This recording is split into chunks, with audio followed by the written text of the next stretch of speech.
O herói que existe em nós. Capítulo de hoje: Harry Potter e o Prisioneiro de Azkaban. Nós como ex-prisioneiros de nós mesmos. Uma realização: Café com Zumbi. Se você não assistiu o filme, esta é uma análise com spoilers. Texto por Samara Correia e Margarete Maria Demarque. Voltando nosso olhar analítico sobre a saga do bruxo Harry Potter, propomos começar a análise pelo próprio nome do livro-filme O Prisioneiro de Azkaban, pois encontramos aí uma contradição. Sirius Black não é mais um prisioneiro, e sim um fugitivo dessa prisão chamada Azkaban, nome dado pela autora J.K. Rowling, numa mistura em homenagem à prisão de Alcatraz e à palavra Abaddon, que vem do hebraico e significa destruição ou destruidor, que é usado na Bíblia hebraica para designar um abismo sem fim. E quanto a nós, estamos também querendo fugir de determinadas prisões mentais, às quais nos confinamos? Voltando agora o nosso olhar para a história em si, mais uma vez Harry passa por conflitos dentro da casa dos tios. Mas que casa é esta que está sempre em conflito?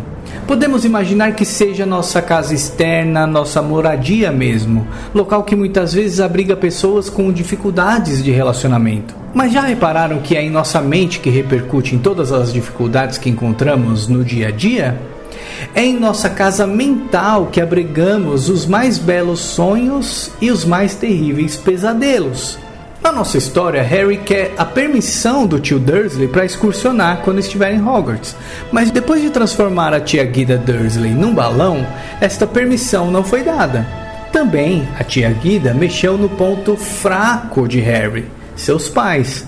E como funciona em nossas mentes quando o que ouvimos mexe em nossos pontos fracos? Será que ficamos tranquilos ou nossa ansiedade, medo, dúvidas, anseios nos atacam? Sem contar que estamos sempre querendo permissão de nossa consciência, assim como Harry queria do tio, para excursionar pelo novo, pelos nossos possíveis potenciais. E como nossa consciência responde? Ela nos dá permissão ou ficamos presos em nossos padrões mentais? Essa é uma reflexão em tanto. Com toda a bagunça que a transformação da tia Guida em balão trouxe, nosso amigo Harry decide fugir à noite e sozinho, e vai para o ponto de ônibus esperar o noitebus andante. Durante a espera, um cachorro sai do meio dos arbustos e até nos dá a impressão que irá atacá-lo. Assim como em nossa mente confusa, quando estamos em meio a esses desafios, nos sentimos perdidos e queremos fugir de tudo e de todos, e a simbologia da noite interna nos traz essa sensação de medo, e encontrar um cachorro na escuridão só nos faria aumentar este medo e confusão. Mas ainda bem que o Nightbus andante logo chega para salvar o Harry. E o que seria esse ônibus tão desajeitado em nossas mentes? Seria o trajeto de mudança, pois se queremos fugir de medos, angústias, anseios, embarcamos em viagens doidas e desajeitadas, por assim dizer, na busca de algo novo, na esperança de encontrar um caminho que nos faça sentido. Porém, esse trajeto não é confortável. No livro vemos que o Harry se identifica com outro nome para o cobrador e tenta até esconder sua cicatriz, ou seja, no trajeto de nossas mudanças interiores, muitas vezes escondemos o que fizemos no passado na esperança de sermos aceitos pelos outros, com uma infiel imagem de nós mesmos. Isto faz parte desse caminho desajeitado e é até natural para que possamos chegar a algum lugar. Mas Harry chega até o caldeirão furado, é recepcionado pelo ministro da magia Cornélio Fudge, pensando que será punido por ter usado magia fora de Hogwarts, e se surpreende quando é tratado com tanto cuidado e aceitação. Mas temos que lembrar que Harry é uma criança que sobreviveu a você sabe quem. E os bruxos acreditam que Harry, adulto, possa vencer Voldemort de uma vez por todas. E nós? Paramos para pensar que também vencemos inúmeros desafios em nossas vidas? Nossa primeira vitória foi ter nascido, e cada escolha que fazemos desde pequenos nos faz aprender. Por isso que temos que olhar para os acontecimentos da vida para compreender as consequências que criamos com as escolhas que fazemos. Só assim entenderemos o caminho que estamos trilhando, e a vida sempre responde da melhor maneira para o nosso aprendizado. Sendo assim, é interessante prestar atenção em como falamos, ouvimos, sentimos e percebemos as situações para saber, através das consequências, o que estamos criando para o futuro. Outra vez embarcando, só que agora no trem para Hogwarts, Harry tem um encontro nada agradável com um dementador. Este demônio sugador de almas tenta sugar a alma de Harry, que é salvo pelo professor Lupin, que até então estava dormindo, alheio aos acontecimentos, ou talvez fingindo, na mesma cabine dos três amigos. Em nossa mente, o dementador entra, por assim dizer, quando nos deixamos levar pelos pensamentos negativos, pois ele conhece a dor ali instalada. E tais pensamentos vão nos sugando e aumentando ao ponto de perdermos todas as memórias boas, uma vez que nos atemos mais aos pensamentos ruins do que aos bons.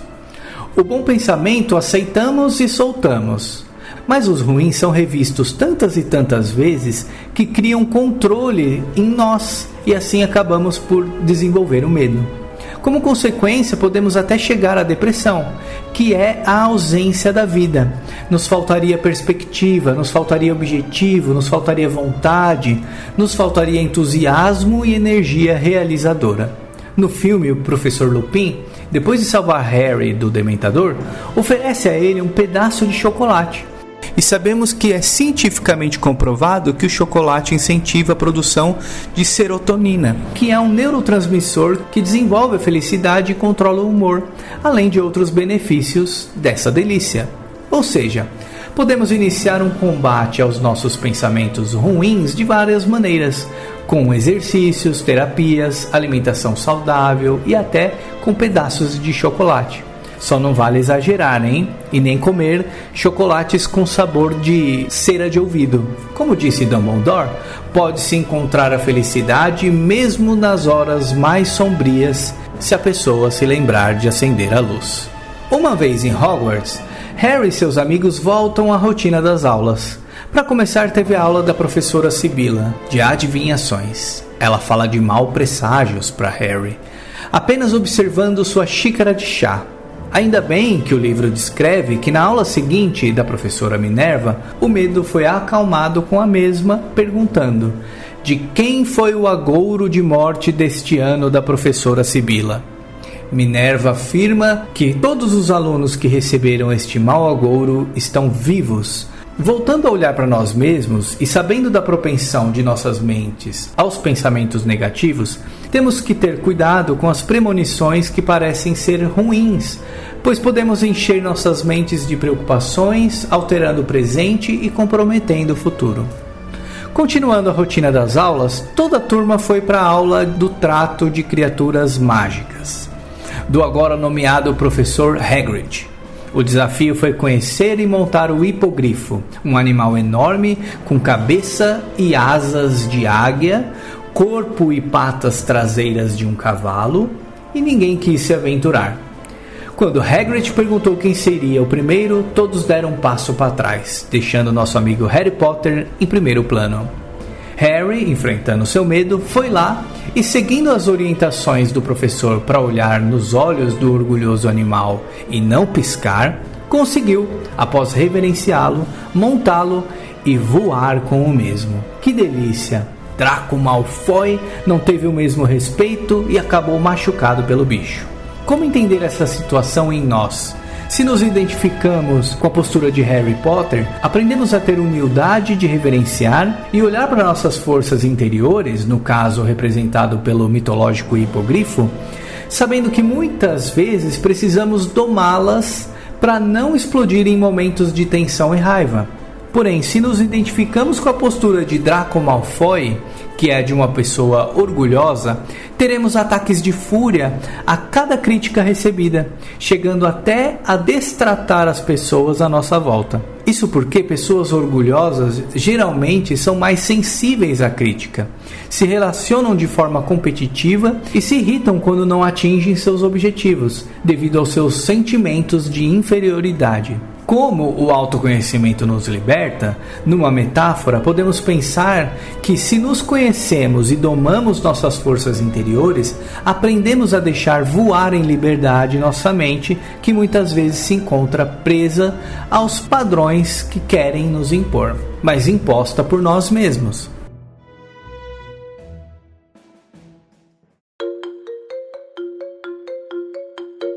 A aula de defesa contra as artes das trevas foi a melhor. O quanto o riso e a alegria ajudam nossas mentes a procurar alternativas para os nossos bichos papões. E o que seriam esses bichos? São as memórias que não são analisadas e por isso mal compreendidas, que se transformam em medos. Lembrando que o medo é um instinto protetor que nos traz mal-estar, se exagerado. Este medo se dá mesmo que não conheçamos a causa dele, que pode até estar vinculado a algo acontecido na primeira infância. Cada um tem o seu próprio bicho-papão. O que aflige uma pessoa pode ser algo irrisório para outra. Nunca sabemos das dores alheias. E isto fica claro quando o professor Lupin coloca os alunos para soltarem a magia do ridículos. Um tem medo de aranha, outro medo do professor Snape, etc. Mas podemos ressignificar esses medos investigando a causa e em que momento surgiu. Se lembrar do que aconteceu, principalmente se foi na infância, momento em que fortes sentimentos nos assolam pela falta de compreensão, poder transformar tal sentimento não compreendido em algo menos traumático ou até ridículo faz com que nos sintamos mais confortáveis com a determinada situação.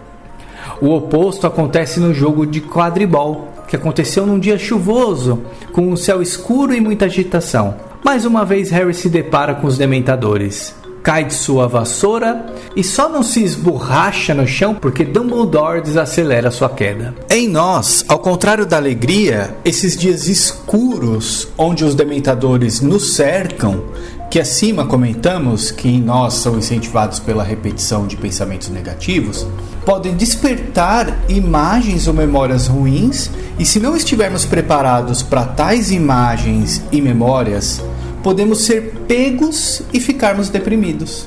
E além de Harry cair da vassoura, o time perdeu o jogo.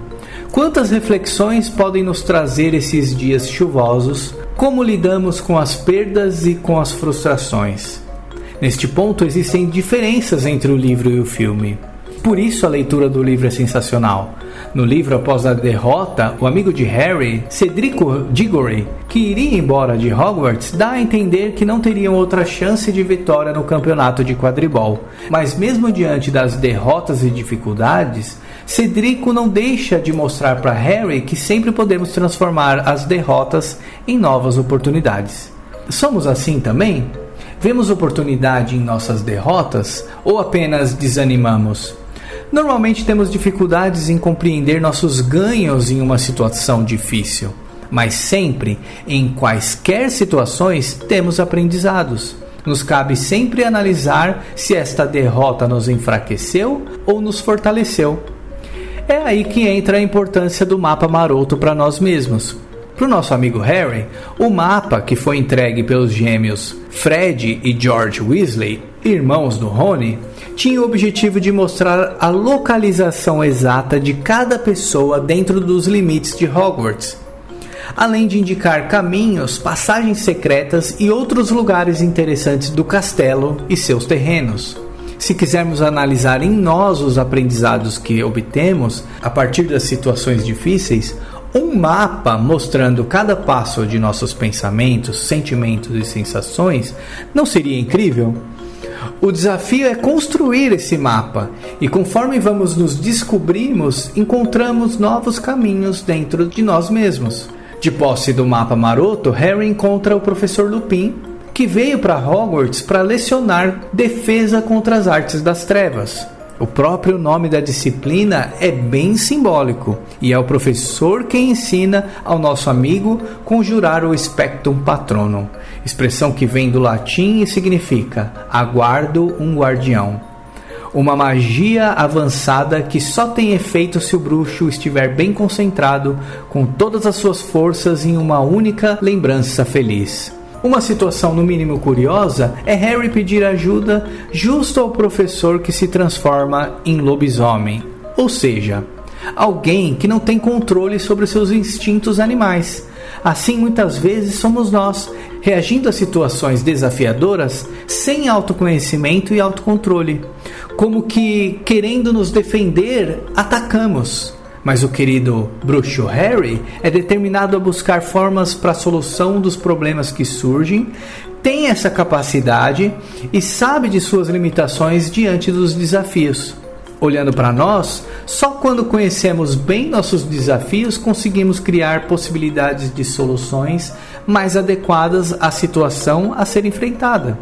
Lembrando que outro aspecto importante é termos vontade para agir e capacidade de decisão para mudanças de comportamento. Ainda com o mapa maroto e sua capa de invisibilidade, Harry vai para o Dedos de Mel.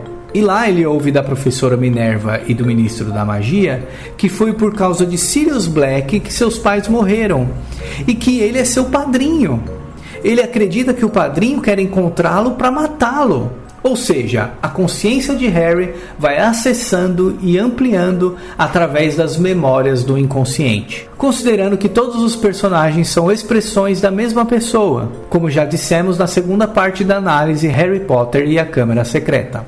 Como já temos a informação de que Sirius Black não tem a intenção de matar Harry, todas as alegações sobre ele são falsas. Essas imagens, aparentemente em oposição, são um aprendizado para que Harry perceba que o que ele pensava sobre seu padrinho é apenas uma imagem-memória que distorcia a verdade sobre Sirius. Esta ficou tão distorcida na mente de Harry que acreditou realmente que seu padrinho queria matá-lo. Há novamente diversas variações entre o livro e o filme, mas os pontos que mais nos chamam a atenção no livro não aparecem no filme. Harry ganha o campeonato de quadribol, usa a magia do Spectrum Patronum contra os Dementadores, que na realidade era Draco Malfoy e seus amigos disfarçados, e se sente fortalecido, nos mostrando que nossas pequenas vitórias nos fortalecem também. A Hermione, em outro exemplo, assume estar usando o Vira-Tempo, que é um dispositivo mágico utilizado para viajar no tempo, entregue à nossa amiga pela professora Minerva para que ela pudesse participar de mais aulas do que o tempo permitia. E isso na Hermione é preocupante, porque está agindo antes de entender a si mesma. Uma pessoa quer se tornar algo, o faz por achar que ainda falta para ela ser. Hermione queria ser a melhor, queria ser sempre a melhor, a mais inteligente, por ter nascido trouxa e querer provar que podia ser bruxa. Agir assim gera ansiedade pela busca, gera a tentativa excessiva de controle. Percebemos que sua energia começa a se esvair, demonstrando preocupação com tantos afazeres e assim fica sem tempo para se descontrair. Ela fica intolerante e nervosa, porque está na ânsia de se tornar algo quando na verdade já é. Muitas pessoas, por diversas razões, como medo do fracasso, cobrança para o sucesso, entre outras coisas, perde a sua naturalidade, a vida simples e descontraída que poderia ter.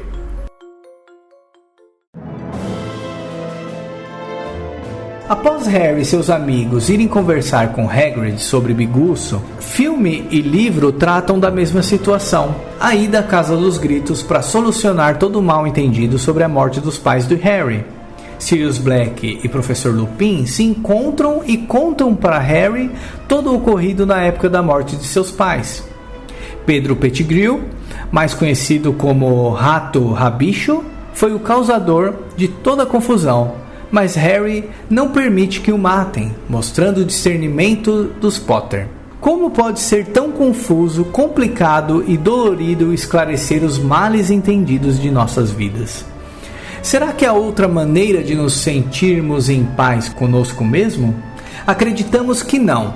Buscar o diálogo e o esclarecimento pode não ser a maneira mais fácil, pensando nos confrontos e os conflitos que esta atitude pode advir, mas é a melhor maneira de nos sentirmos com a consciência tranquila.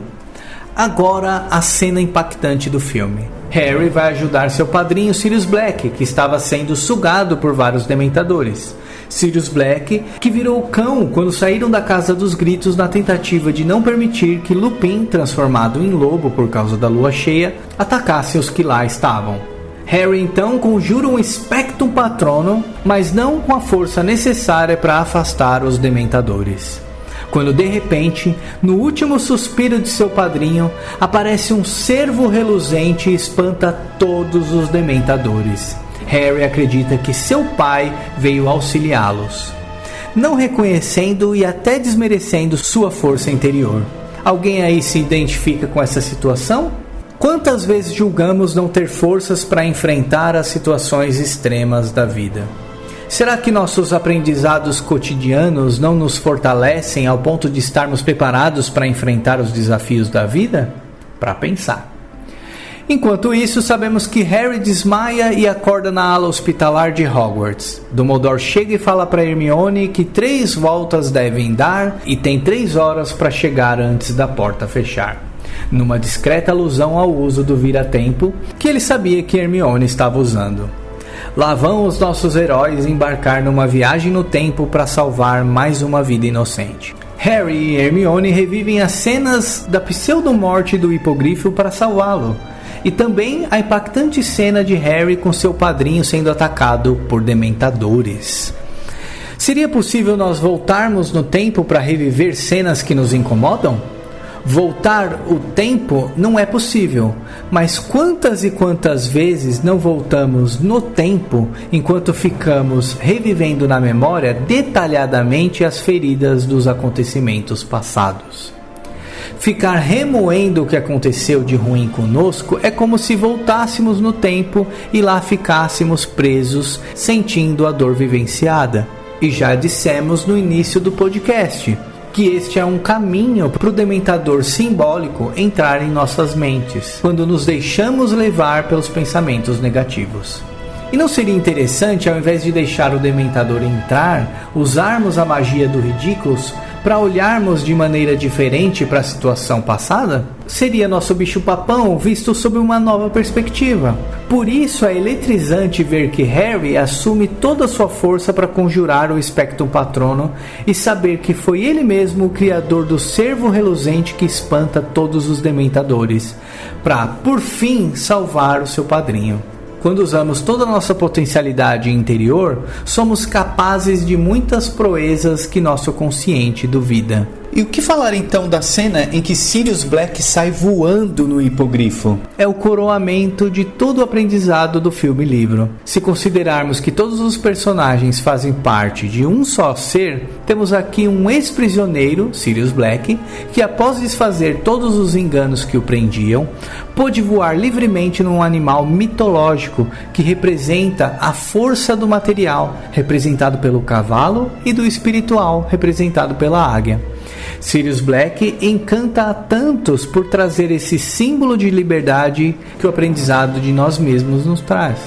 Harry Potter e o Prisioneiro de Azkaban é uma história que nos encanta, e brincando com o próprio nome podemos dizer que nos prende, por nos mostrar que as histórias nem sempre são como nos foram contadas e que podemos ir em busca do que é a verdade para nós mesmos.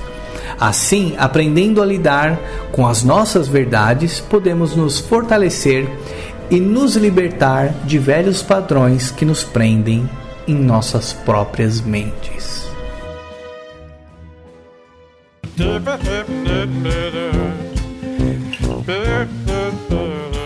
Curtiu nosso podcast? Então siga a gente no Instagram, Facebook e YouTube para saber das novidades.